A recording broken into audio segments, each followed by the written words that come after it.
নমস্কার বন্ধুরা, আজকের একটি নতুন ভিডিওতে আপনাদেরকে স্বাগত জানাচ্ছি।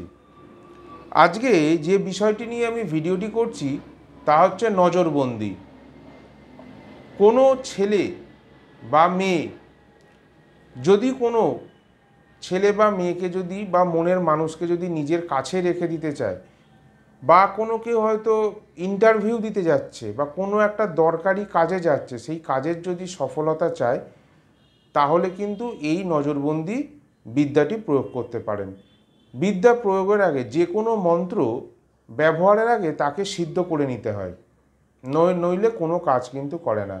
আবার এই মন্ত্রটি সিদ্ধ করার আগে আপনার গুরু মন্ত্র বা গুরু প্রদত্ত গুরু পরম্পরা, যে পরম্পরার আপনি অধীন, যে পরম্পরার নিয়ম অনুযায়ী আপনি সাধন করছেন, সে যদি আপনি শিব সাধনা করেন তাহলে পরম্পরার নিয়মে শিব সাধনা করতে হবে, বা কালী সাধনা করেন, তারা সাধনা করেন, যে পরম্পরার নিয়মে আপনি আছেন, সে কৌল পরম্পরা হোক, অঘোরের নিয়মে হোক, সেই নিয়মে কিন্তু আপনাকে সাধন সিদ্ধ হতে হবে। অর্থাৎ যতক্ষণ আপনার ইষ্টমন্ত্র সিদ্ধ হবে ততক্ষণ কিন্তু এইসব কর্ম বা ষটকর্ম আপনার সফল হবে না। মাথায় সবার আগে ঢুকিয়ে রাখুন এই জিনিসটা, ইষ্টমন্ত্র সিদ্ধ না হলে কোনো কর্মই সিদ্ধ হবে না, এবং তার সাথে সাথে কিন্তু গুরুর অনুমতি থাকতে হবে এইসব কর্ম করবার জন্য। মন থেকে সর্বদা বাজে কাজ করব, টাকা রোজগার করব, এই চিন্তা দূরে রাখতে হবে। অন্যের ক্ষতি করব এরকম মানসিকতা না থাকাই ভালো। যতক্ষণ না পর্যন্ত আমি পুরো ভিডিওটার এই মন্ত্রটি না, আমি সব রকম জিনিস নিয়েই কথাটি বলছি, মাথায় রাখতে হবে যে আমি কারোর কোনো দিন ক্ষতি করব না জ্ঞানত। যতক্ষণ না আপনি নিজে, আপনার ঘর পরিবার, আপনার বউ বাচ্চা, বাবা মা, ভাই বোন বিপদে পড়ছে, ততক্ষণ কোনো কুহক মন্ত্রের প্রয়োগ বা বিপরীত মন্ত্রের প্রয়োগ করা যাবে না, সেটা উচিত নয়। কারণ আপনি যদি আজ কারোর ক্ষতি করেন, খুব বেশি দিন লাগবে না সেই জিনিস কিন্তু উল্টে এসে আপনার ঘাড়ে পড়বে। এটা প্রকৃতির নিয়ম। ইট মারলে পাটকেলটি খেতে হয়, এটা প্রকৃতির নিয়ম। অর্থাৎ 1 থেকে 1.5 বছরের মধ্যেই আপনি যে বাজে কাজ করেছেন, কারোর কাছ থেকে টাকা নিয়ে কোনো ক্লায়েন্টের বা কোনো খদ্দেরের কাজ যে আপনি করেছেন, সেটা কিন্তু ঘুরে এসে আপনার ঘাড়েই পড়বে। সুতরাং বাজে কাজ থেকে দূরে রাখবেন। যে কোনো ক্রিয়া করবার আগে ভালোভাবে বিচার বিবেচনা করে নেবেন, এবং মন্ত্রসিদ্ধি তো আপনার লাগবেই। অনেকেই আমাকে বলেন, আচ্ছা পরম্পরা কি, এটা কি, ওটা কি, এইগুলো না জেনে এই পথে আসবেন না দয়া করে। ঠিক আছে, গুরু পরম্পরা না থাকলে এগুলো আসা যায় না। পরম্পরা একটা নিয়ম হচ্ছে, আপনি যে বংশে আছেন, বংশের তো কিছু নিয়ম আছে যেগুলো আপনারা পূর্বপুরুষ ধরে বর্তমান পুরুষরা ফলো করছে। এটা হচ্ছে সেই পরম্পরার একটা নিয়ম, যে এইভাবে সাধন সিদ্ধ করতে হবে।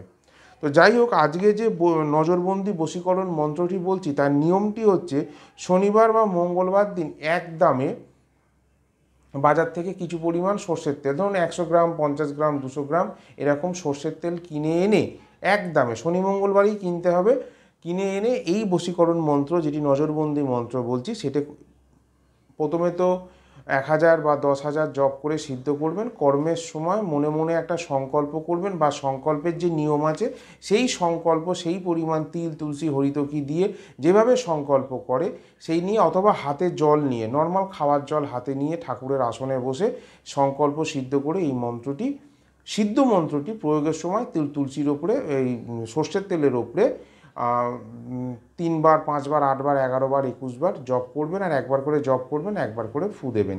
নিজের জন্যও করতে পারেন, অন্যের জন্যও করতে পারেন, কিন্তু অসৎ উদ্দেশ্যে করবেন না।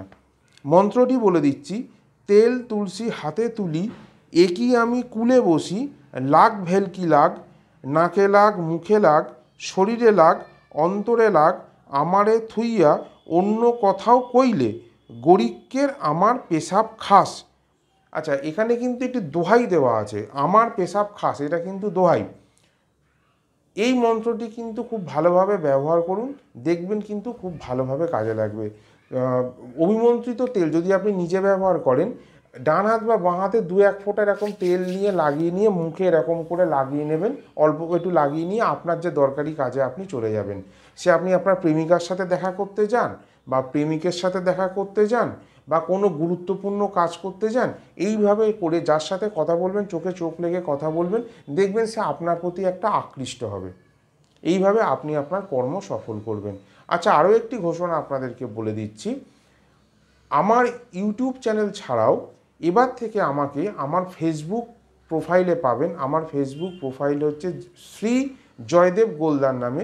সেখানে সব মন্ত্র এবার লিখে দেওয়া হচ্ছে নিয়মসহ। আপনারা আমার ফেসবুক প্রোফাইলটি ফলো করুন। ফ্রেন্ড রিকোয়েস্ট পাঠালে কিন্তু হয়তো আমি অ্যাকসেপ্ট দেখতেও না পারি, কিন্তু যদি ফলো করে রাখেন আপনারা প্রয়োজনে প্রচুর জিনিস পাবেন ধীরে ধীরে, কারণ আমি এই কাজটি সবেমাত্র শুরু করছি। ফেসবুক প্রোফাইলের লিঙ্ক ভিডিও ডেসক্রিপশন বক্সে দেওয়া থাকবে। আজকে ভিডিও এখানেই শেষ করছি, দেখা হচ্ছে পরবর্তী ভিডিওতে।